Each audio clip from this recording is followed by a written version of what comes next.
Hello everyone, welcome you all in law Vita. आज हम लोग भारतीय साक्ष्य अधिनियम 2023 हमारे चैनल पर स्टार्ट कर रहे हैं और ये एक इंट्रोडक्टरी लेक्चर है जिसमें हम लोग एक इंट्रोडक्शन लेंगे इस न्यू एविडेंस लॉ का। वील सी कि ये एक्ट कब आया, इसको प्रेसिडेंट असेंट कब मिला, ये इन्फोर्समेंट में कब आया, इसकी एप्लीकेबिलिटी क्या है, इसका नेचर क्या है। ठीक है, we'll see all of this in this small video. तो ये हमारे इंडियन एविडेंस एक्ट 1860 को रिप्लेस करके आया है। और सबसे पहले हम ये जानते हैं कि ये 2023 का एक्ट नंबर 47 है। ठीक है, इसको याद कैसे करोगे? ऑल दो याद करने की जरूरत नहीं है, बट वी नेवर नो, अगर हमारे किसी प्रिलिमिनरी ऑब्जेक्टिव बेस्ड पेपर में अगर ये क्वेश्चन आता है, देखो 2023, ठीक है, तो उसका टोटल करो कितना है, 7 है ना, और शुरू के 2 डिजिट का टोटल करो, इट इज 4, तो 47 याद करने का तरीका है। ठीक है, मैं इस तरीके से अप्लाई करती हूँ। तो पहला हो गया कि एक्ट नंबर 47 है। उसके अलावा इसको प्रेसिडेंट की असेंट रिसीव हुई थी 25 दिसंबर 2023 को, याद रखना, और ये इन्फोर्समेंट में आया, यानी कि हमारे पूरे देश में ये लागू हुआ 1 जुलाई 2024 को। ठीक है, ये डेट्स आप याद रखेंगे। पहली डेट है 25 दिसंबर 2023, तब ये प्रेसिडेंट से असेंट रिसीव हो चुकी थी, और 1 जुलाई 2024 को ये इन्फोर्समेंट में आया। इसकी स्कीम की बात करें, यानी कि इसमें कितने टोटल चैप्टर्स हैं और कितने टोटल सेक्शंस हैं, तो इसमें टोटल 12 चैप्टर्स हैं, 12 चैप्टर हैं और 170 सेक्शन हैं, यानी कि 170 सेक्शंस टोटल 12 चैप्टर्स में विभाजित हैं। सबसे पहले जानते हैं कि ये जो भारतीय साक्ष्य अधिनियम है, इसको लाने का एम और ऑब्जेक्टिव क्या है। तो हमें किसी भी लॉ के एम और ऑब्जेक्टिव को कैसे जाना जाता है, तो देखो, जब आप डायरेक्ट देखते हो ना, तो सेक्शन 1 के ऊपर एक प्रियम्बल मेंशन होता है, वही उस लॉ का जो है एम या ऑब्जेक्टिव रहता है। तो इस भारतीय साक्ष्य अधिनियम का एम है टू कंसोलिडेट, ध्यान से सुनना, to consolidate and to provide क्या, the general rules and principles of evidence for fair trial, है ना, ऐसे टुकड़ों में पढ़ो। ये कह रहे हैं कि ये जो कानून है ये हमें जनरल रूल्स, जनरल प्रिंसिपल्स प्रदान करते हैं। ठीक है, और ये जो भारतीय साक्ष्य अधिनियम है, इन जनरल रूल्स और इन प्रिंसिपल्स को प्रदान करता है और इन सबको कंसोलिडेट करता है, यानी कि एकत्रित करता है फॉर फेयर ट्रायल। और इन सब प्रिंसिपल्स को प्रदान करने का और कंसोलिडेट करने का अल्टीमेट ऑब्जेक्टिव है फेयर ट्रायल इंश्योर करना इन एवरी मैटर। ठीक है, किसी के साथ निष्पक्षता ना हो और जितने भी डिसीजंस दिए जाएं वो नेचुरल जस्टिस के प्रिंसिपल्स को अधेयर करें। ठीक है, तो ये ऑब्जेक्टिव आप याद रखना, बहुत ही आसान है।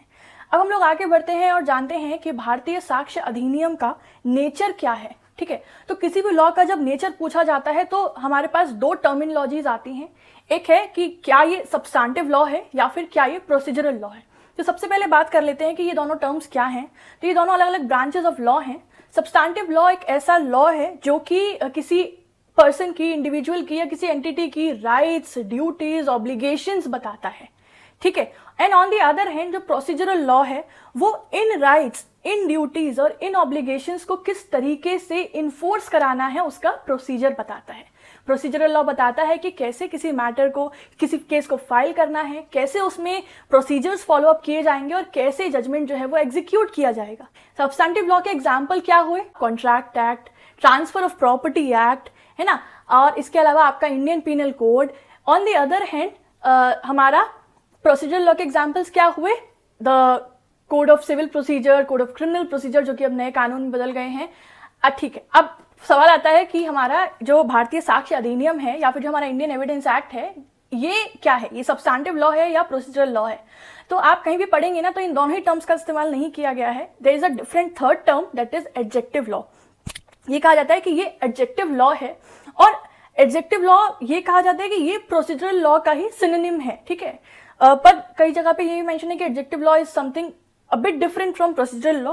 तो एडजेक्टिव लॉ एक ऐसा लॉ है जो कि प्लीडिंग्स को डिफाइन करता है, जो कि मेथोडोलॉजीज को डिफाइन करता है, और वो प्लीडिंग्स, वो मेथोडोलॉजीज किसमें मदद करती हैं? वो इसमें मदद करती हैं कि जितने भी सब्सटैंटिव लॉज हैं, जितने भी प्रोसीजरल लॉज हैं, उन सबको इन्फोर्स कराया जा सके, उन सबको ऑपरेशनलाइज कराया जा सके।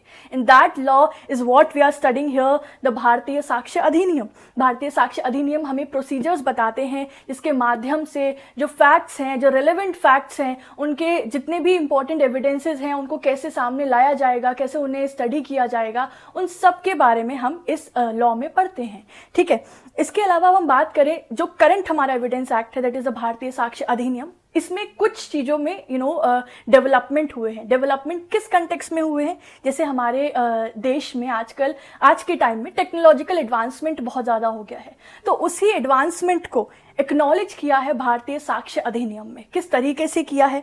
ये एविडेंस की जब आप डेफिनेशन पढ़ेंगे सेक्शन 2E में, तो उन्होंने एविडेंस की डेफिनेशन में इंक्लूड की है हर वो information, any information which is given electronically अगर कोई भी इंफॉर्मेशन दी जाती है वो सब एविडेंस मानी जाएगी, which would permit the appearance of witnesses, the accused, the victim, the experts, उन सबको इलेक्ट्रॉनिक मीन्स से अपीयर होने का भी जो है वो इसमें परमिसिबिलिटी दिया गया है। तो इन सारे प्रोविजन से हमें पता चलता है that yes, this BSA 2023 has acknowledged the technological advancements of our country.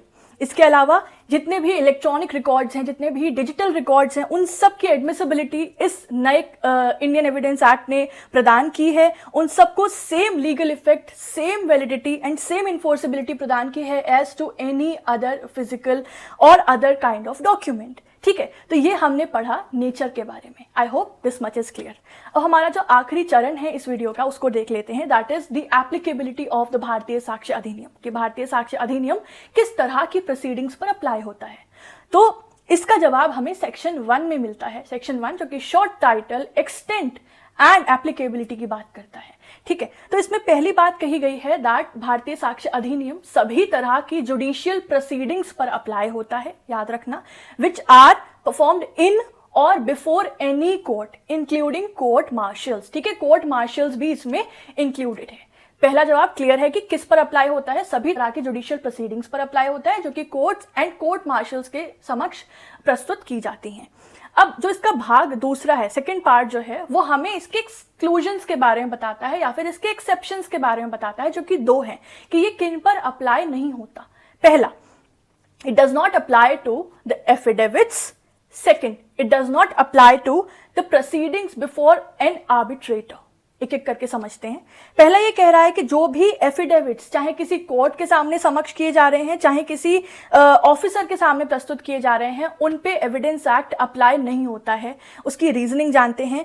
देखो, एफिडेविट्स इसलिए एक्सक्लूड किए जा रहे हैं because they are confined to such facts, वो ऐसे फैक्ट्स पर कन्फाइंड है which the deponent is able to produce of his own knowledge, of his own belief। कि जो डेपोनेंट है, डेपोनेंट मतलब वो व्यक्ति जो कि एफिडेविट बना रहा है, ठीक है, जिसमें वो अपनी बात, जो जिस चीज पर्पस के लिए वो एफिडेविट बना रहा है, वो खुद ही उसको लिख रहा है, उसमें उसने वही फैक्ट्स को कन्फाइन किया है, वही फैक्ट उसमें मेंशन है जो कि which are best to his own knowledge, which are best to his own belief।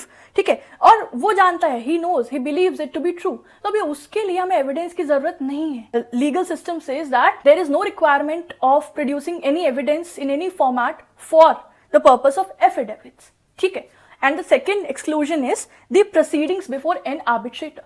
अब आप समझो कि आर्बिट्रेशन प्रोसीडिंग्स या आर्बिट्रेशन सिस्टम हमारे कंट्री में क्यों लाया गया। उसका मूल रूप ऑब्जेक्टिव ये था कि जो हमारे रेगुलर कोर्ट्स के जो कॉम्प्लेक्सिटीज हैं या फिर जो ओवरबर्डनिंग है उसको रिड्यूस करना था। ठीक है, और भी कुछ पॉजिटिव पॉइंट्स है, बट मोटा मोटा पॉइंट ये है। तो अब फिर वही जो कॉम्प्लेक्सिटी वहां पर है कि एविडेंस को कैसे लाया जाए, किस तरीके से इसमें लीगल प्रोसीडिंग्स फॉलो अप हो, उन चीजों को निग्लेक्ट करने के लिए, उन चीजों को रिड्यूस करने के लिए तो जो पार्टीज है वो आर्बिट्रेशन कोर्ट्स के सामने जाती हैं। सो because the purpose of arbitration proceeding is ultimately to avoid that complexity of regular courts, है ना, इसीलिए जो arbitrators हैं उन्हें पावर नहीं दी गई है to administer evidence on oath and there is no need to examine the witnesses in the arbitration proceedings। ठीक है, तो these are the reasonings that why these two kind of proceedings are excluded and यही भारतीय साक्ष्य अधिनियम का application है। ठीक है, तो हम लोगों ने क्या क्या जाना, एक जनरल इंट्रोडक्शन जाना कि एक्ट कब आया, कौन से नंबर का एक्ट है, कब प्रेसिडेंट की असेंट मिली, क्या इसकी स्कीम है। फिर हमने जाना कि इसका नेचर क्या है ना, ये किस तरह का लॉ है और कैसे भारतीय साक्ष्य अधिनियम ने नए टेक्नोलॉजिकल एडवांसमेंट को एक्सेप्ट किया है और एक्नॉलेज किया है अपने प्रोविजंस में। And in the last part we saw the applicability of this भारतीय साक्ष्य अधिनियम। ये लेक्चर आप लोगों को कैसा लगा प्लीज कमेंट सेक्शन में बताइएगा, कितना हेल्पफुल है। अगला लेक्चर हम लोग इंटरप्रिटेशन क्लॉज पर लेकर आएंगे, जो भी इंपॉर्टेंट डेफिनेशंस हैं उनका मतलब जानेंगे। तो उसके लिए चैनल से जुड़े रहें। बहुत बहुत धन्यवाद, आपका दिन शुभ हो। Thank you so much, bye bye.